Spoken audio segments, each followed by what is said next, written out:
4 words. 4 words taken from this meal that we are about to have. 4 really important words that have implications not only for this meal, but for everything. So say these after me. Taken. Blessed. Broken. Given. Let's do that again, because there is something here that's important. Not only about this meal, not only about that bread, not only about that juice, something about Jesus himself, and something about us, about you and about me. Taken. Blessed. Broken. Given.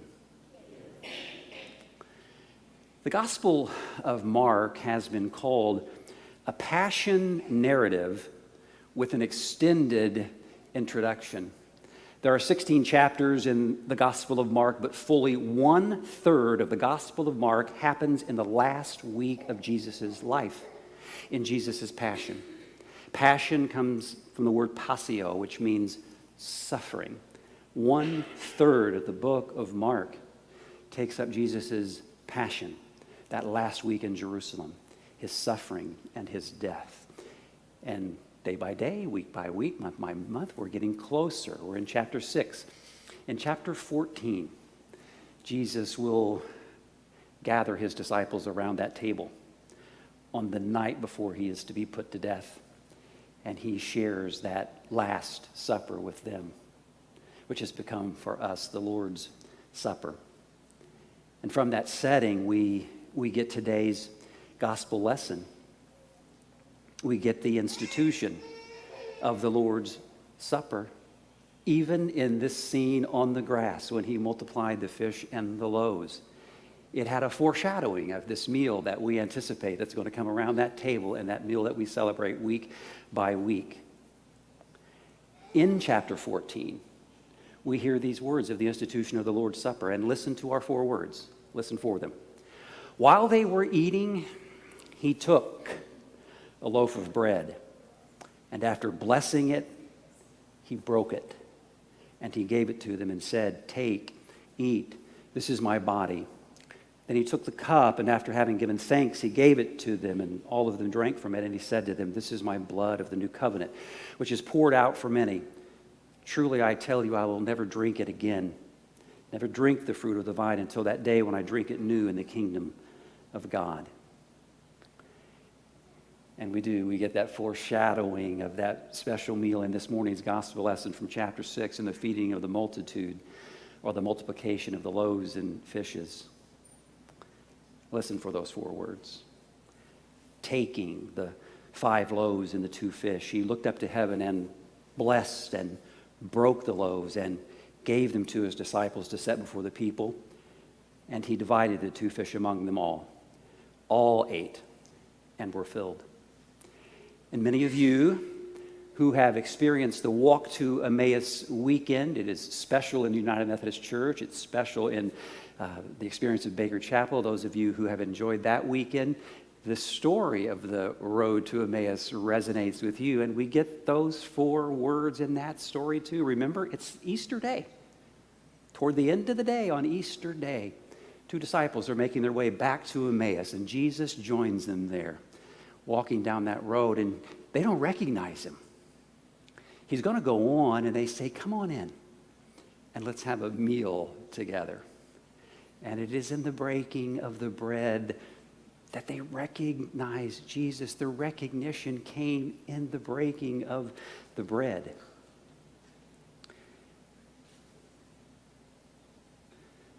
And so Mark sets all of this up for us all the way back in chapter 1. When we learn from the very beginning who Jesus is. The characters in the story won't learn it. They'll have to learn it along the way, but the readers learn it right away, because Mark comes right out with it, and he says, "This is the beginning of the gospel of Jesus Christ, the Son of God." Jesus Christ, the Greek for Messiah, the Son of God. So first Mark speaks. This is the beginning of the gospel of Jesus Christ, the Son of God. And then in the first chapter of the Gospel of Mark, God speaks. At the baptism of Jesus, God breaks in. In those days, Mark writes, Jesus of Nazareth Nazareth of Galilee, was baptized by John in the Jordan. And just as he was coming up out of the water, he saw the heavens torn apart and the Spirit descending on him like a dove. And a voice came from heaven, "You are my Son, the beloved, and with you I am well pleased."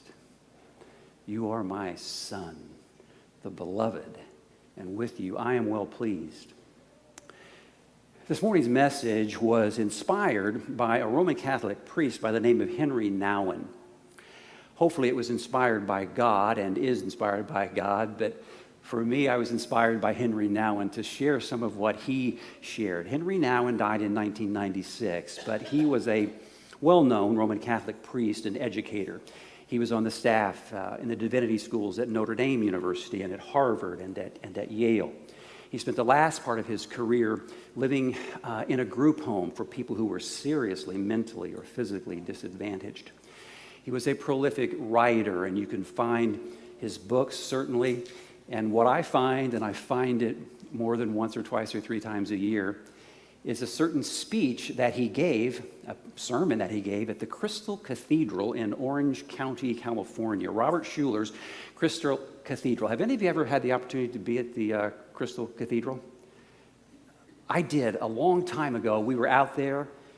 We were out there for Children's Miracle Network telethon production meetings and in the neighborhood. And so we were able to see the Passion Play at the Crystal Cathedral with live animals, a major production. It was really cool. But Robert Schuller, years ago, invited Henry Nouwen to preach at the Crystal Cathedral. And so he told Nouwen, he said, "You're going to preach at 3 services, right? Big church like that. Unlike us, we just have 1 service. They have several services. They have 3 services." Nouwen misunderstood and thought he needed to prepare 3 sermons. And so he did. He prepared 3 sermons. And so they brought him back for those 3 sermons. And you can find those online. I found them. I go to them often. I've been inspired by them. And what I want to share with you this morning is just a little bit of what he shared in that second sermon. And this is the essence of his message in all 3 messages. Nouwen says that what God says about Jesus, he says about you. What God says about Jesus, he says it about you. You are my son. You are my daughter. You are the beloved. With you I am well pleased. It is critically important that we understand this. It is critically important that we own this. It is critically important that we don't just receive it intellectually with our minds, but that we accept it in our hearts, that we are the children of God every bit as much as Jesus is a son of God. Indeed, prayer itself can be defined in this way. Prayer, before we bring our petitions before God, before we open our mouths before God, in our silence in prayer, prayer is hearing God say to you, "You are beloved." The next time you're on your knees, or whatever posture you take to prayer, wait until you hear God say, "You are the beloved." You are the beloved. And just as Jesus took bread, blessed it, broke it, and gave it, Jesus is taken, blessed, broken, and given. And here's the kicker. Just as Jesus is, you are taken, blessed, broken, and given for the benefit of the world. We're going to deal with those 4 words this morning. Taken. Jesus was taken by God. Jesus was taken by God. God fulfilled his mission on earth in the flesh of Jesus Christ. God took Jesus and used him for his purposes. Another word might be chosen. God chose Jesus. Jesus was chosen. And Jesus perfectly accomplished his mission. And we are chosen. Not easy to understand in a 21st century American culture, our chosenness and our individualistic way of being, in our competitive way of being. Some are chosen and some are not. Some are winners and some are losers. It's a zero-sum game for us a lot of the time. I remember in 7th grade, I'm trying out for the grade school basketball team. And this is rather cruel. I don't know whether they do it this way anymore, but here's how the tryouts went. You go and you practice and you run the drills for 2 or 3 or 4, maybe it's a week, I don't remember. But at some point, the coach, he puts a sheet outside the locker room door. And it has the list of the boys on there who've made the cut so far. And so I ran down there. After class, there's the sheet of paper. I look at that sheet of paper, come down that list, boom, Randy Moore, there it is, made the first cut. Go back in for a few more practices. Go back down there, the list is up. Go down the list, boom, Randy Moore, made the cut. Yes, I'm going to make the team. Go back to a few more practices. Final list comes up. Go down that list. Tim Madden, Deion Soper, Greg Hebner, no Randy Moore. Didn't make the team. Didn't get chosen. Got left out. Lost. That's not the kind of chosenness we're talking about. We're talking about the opposite. We're talking about the opposite. You're all chosen. Every one of us is chosen, taken and chosen by God for a purpose, and your purpose is unique. You have a unique purpose in the ministry of Jesus Christ and in your own ministry. Everyone is chosen. Everyone is taken. And it's another reality that we really just have to own, the fact that we are chosen and everyone else is chosen. And here's a key to happiness. Here is a key to contentment, to happiness, to joy even.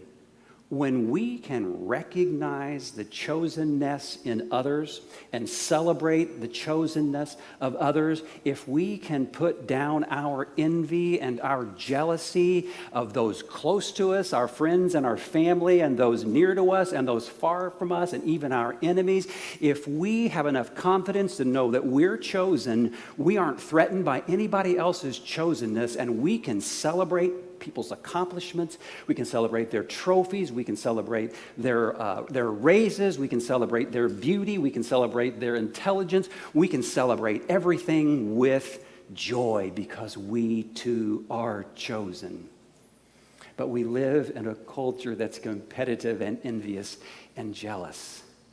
I've said it before, maybe I'm only preaching to myself. Sometimes I'm just preaching into a mirror, but maybe there's 1 or 2 of you who have issues with envy and with jealousy. This is the antidote. If you know you're chosen, you're not threatened by the chosenness of anybody else. In fact, you can celebrate it, and it will make you happy. It will bring you joy. It will bring you joy. Jesus put it this way. Jesus said, love your enemies. Love your enemies. You say, I don't have any enemies. If you're bothered by envy and by jealousy, even your friends are enemies. If your friend gets the promotion that you were supposed to get, if your friend gets the blessing that you thought you were supposed to get, that friend becomes your enemy because of your jealousy. Love your enemies. That's the way Jesus put it. You are taken. You are chosen. Blessed. The second word, blessed. Jesus was blessed by God. Jesus was blessed by God. God blessed Jesus not only in his baptism, but at the transfiguration. Remember that story? Jesus took Peter and James and John. They went up on that mountain, and before their very eyes, Jesus was transfigured, dazzling. Moses and the prophet, help me out here. Elijah and Moses, thank you, appear there. Peter's ready to build tents, stay there. And the voice of God comes in again.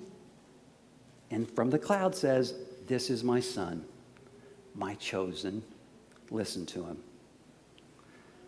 Jesus was blessed, and you're blessed. You're blessed. To bless someone is to say something good about someone.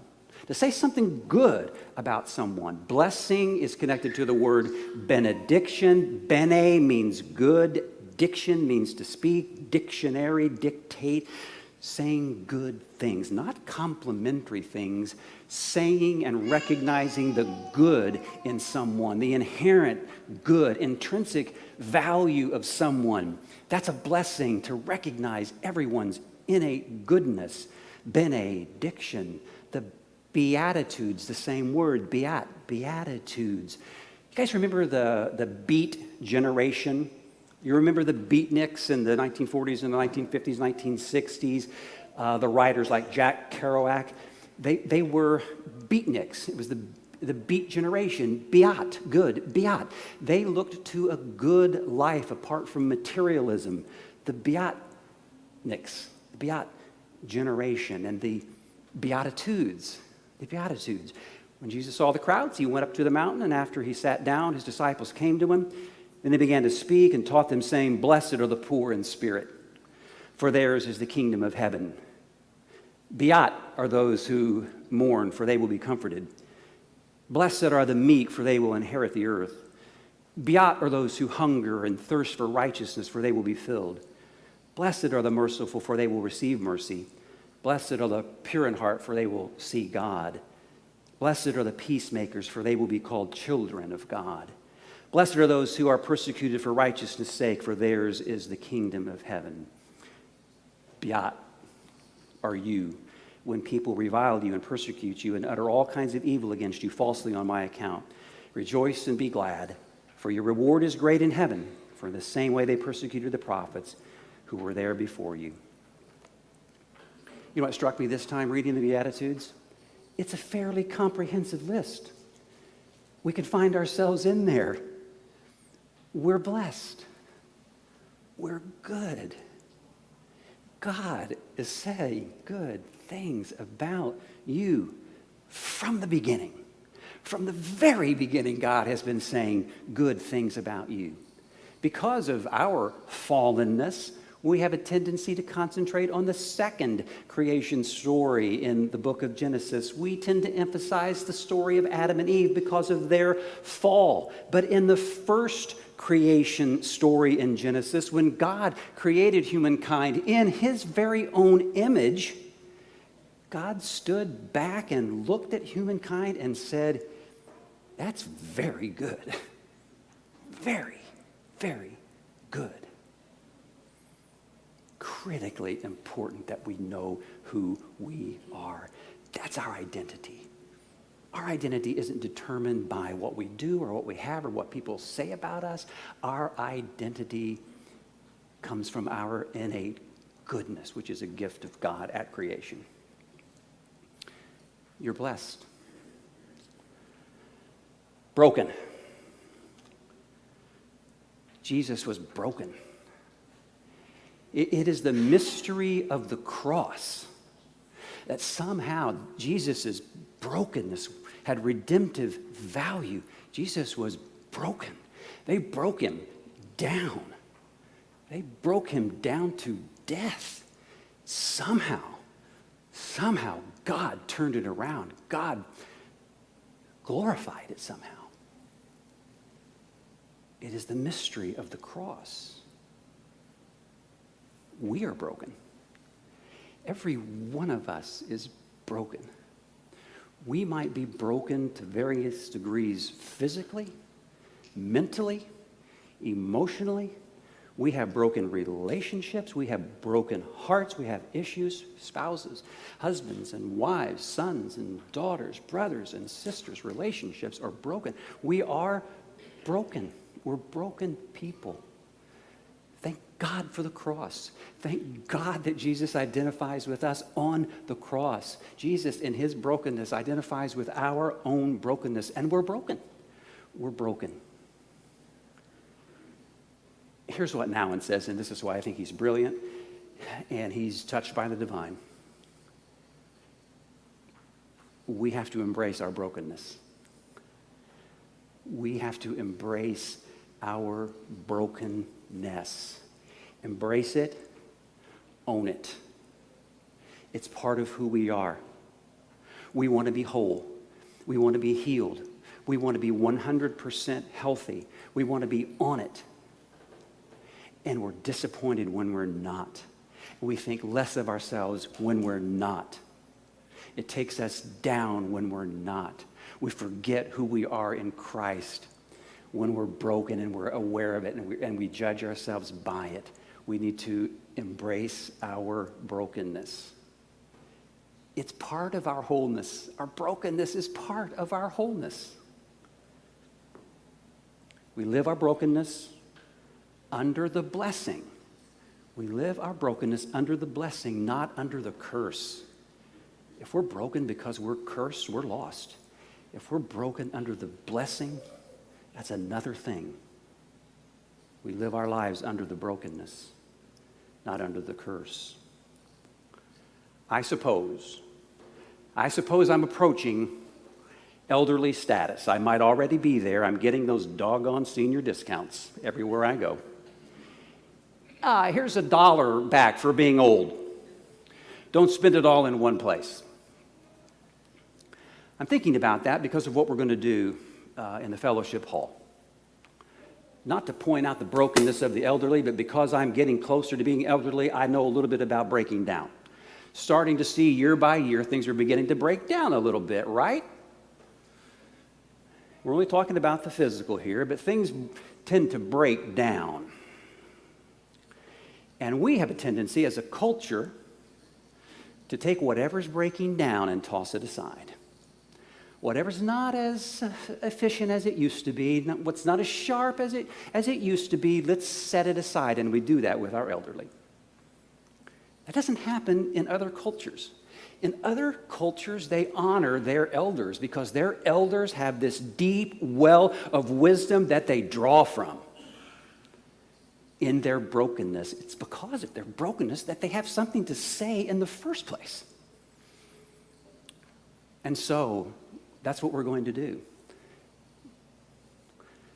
We're going to gather around our elders, and we're not going to put them on the spot, but we're going to give them the opportunity to share, even in a small way, their lives, their wholeness, including their brokenness.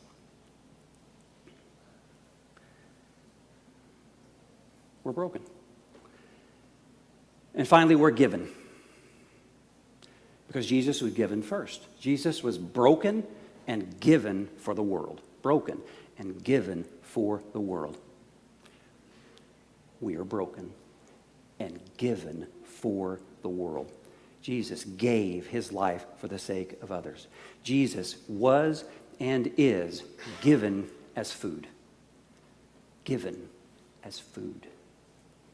We are given to live our lives for the sake of others, not for ourselves, but to give ourselves away. And that's where the real life is found. That's the example of Jesus, the broken one, the given one, the Christ, the Son of God. We're given for the sake of the world. Taken, blessed, broken, and given. Repeat after me. I am taken. I am blessed. I am broken. I am given.